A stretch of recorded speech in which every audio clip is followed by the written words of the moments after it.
Kagulat World. Ngayon, isang hindi kapani-paniwalang balita ang yumanig sa mundo ng sports.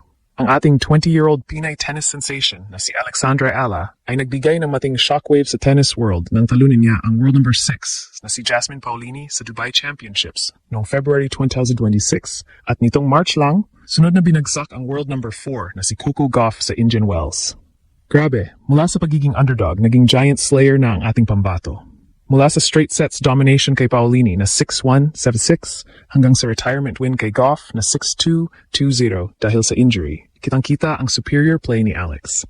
Ito ay hindi basta simpleng upsets.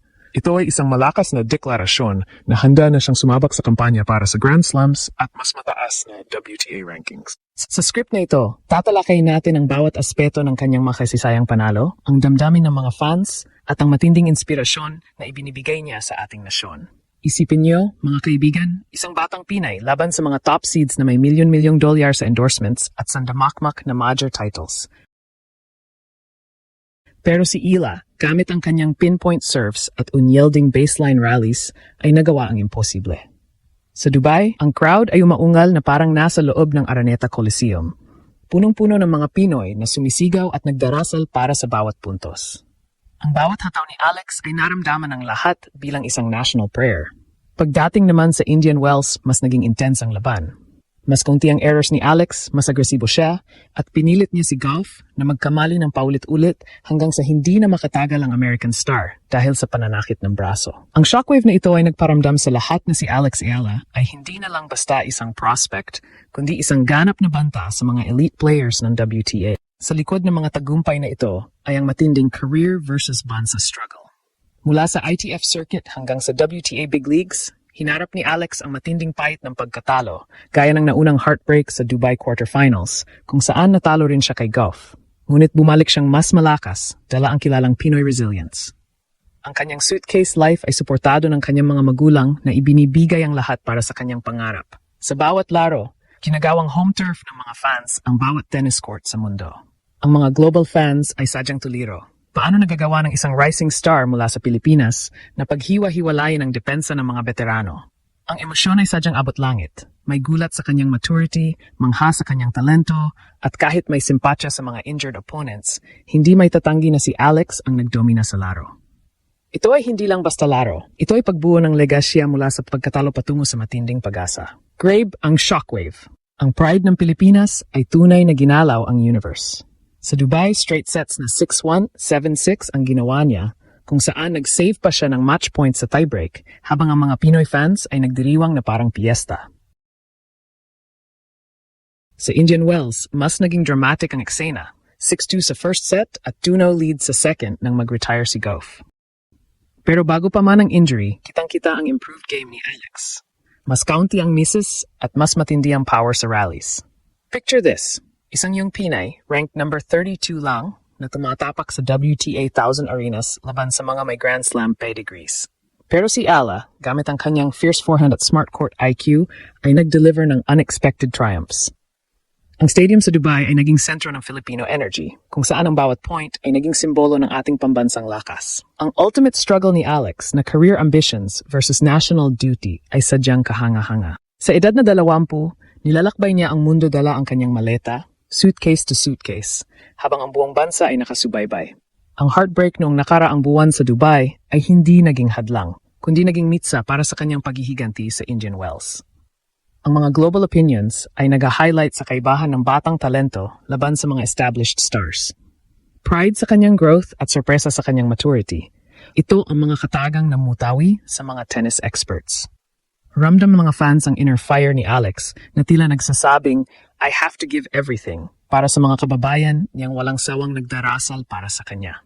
Ito ay isang journey mula sa pait ng pagkatalo patungo sa tamis ng tagumpay. Mundo talaga ay namangha. Ang mga tennis enthusiasts sa buong mundo ay nagpapahayag ng kawalang paniwala kung paano dinismantle ng isang Filipina rising star ang depensa ni Paolini. Matiyagan niyang binuo ang bawat puntos hanggang sa bumigay ang reigning Dubai champ. Sa Indian Wells, kahit pa may injury si Gauff, ibinubuhos ng mga fans ang papuri para kay Alex dahil sa kanyang dominant play. Pinilit niya ang mga errors at nilampasan ang bilis ng American powerhouse. Ang mga international fans ay tinatawag siyang isang enormous talent na unti-unting nakakakuha ng paniniwala sa sarili at nagbibigay ng inspirasyon sa mga underdogs sa Asia at sa buong mundo. Ang mga Pinoy abroad ang nagsisilbing home court advantage niya na nagpapataas ng kanyang kumpiyansa sa bawat laban. Explosive comebacks. Hindi tumigil si Alex sa paggulat sa atin. After Paulini, isinunod si Goff na nagpapatunay na hindi lang ito tsamba, kundi bunga ng matinding pagsisikap. Sa Dubai, ang tie-break intensity ay sadyang nakakakilabot, kung saan nag-save siya ng set points na may grace habang ang hiyawan ng mga Pinoy ay umaalingaw-ngaw. Pagdating sa Indian Wells, mas naging solid ang kanyang laro kumpara sa nakaraang pagkikita nila ni Goff.